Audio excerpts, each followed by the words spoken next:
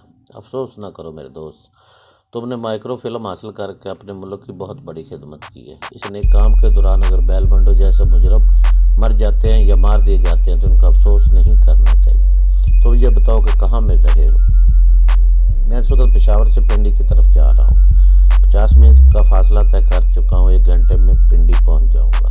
اگر آپ کے پاس اپنی کوئی کار ہے تو اس سے لے کر فوراً پنڈی پوائنٹ پر آ کر ملے، میں وہاں آپ کا انتظار کروں گا۔ اگر آپ مجھ سے پہلے پہنچ جائیں تو آپ میرا انتظار کریں۔ اچھی بات ہے، میں ابھی پنڈی کی طرف جا رہا ہوں۔ یہ کہہ کر وہ سمر کو دیکھنے لگے۔ سمر بھی انہیں خاموشی سے دیکھ رہی تھی۔ پھر بولی، آپ اچانک کیوں خاموش ہو گئے تھے؟ کیا سوچ رہے تھے؟ ہاں کچھ نہیں، مجھے ایک ضروری کام یاد آ گیا۔ اس وقت میرا پنڈی جانا بہت ضروری ہے، آؤ ہم اپنے کاٹیج کی طرف چلیں۔ یہ کہہ کر انہوں نے سمر کا ہاتھ تھام لیا۔ پھر کاٹیج کی طرف جاتے ہوئے سوچ کے ذریعے انہوں نے مجھ سے پوچھا، فراد کیا تم ابھی تک میرے ذہن میں جھانک رہے ہو؟ میں نے مسکرا کر جواب، جی ہاں، میں آپ کے ذہن میں موجود ہوں اور اس نازک سے ملائم ہاتھ کو محسوس کر رہا ہوں جسے آپ کا ہاتھ محسوس کر رہے ہیں۔ وہ ذرا سا چپ کر بولے، تم بھی کسی شیطان سے کم نہیں ہو خدایا، اس طرح تو تم میری تنہائیوں میں پہنچ جایا کرو۔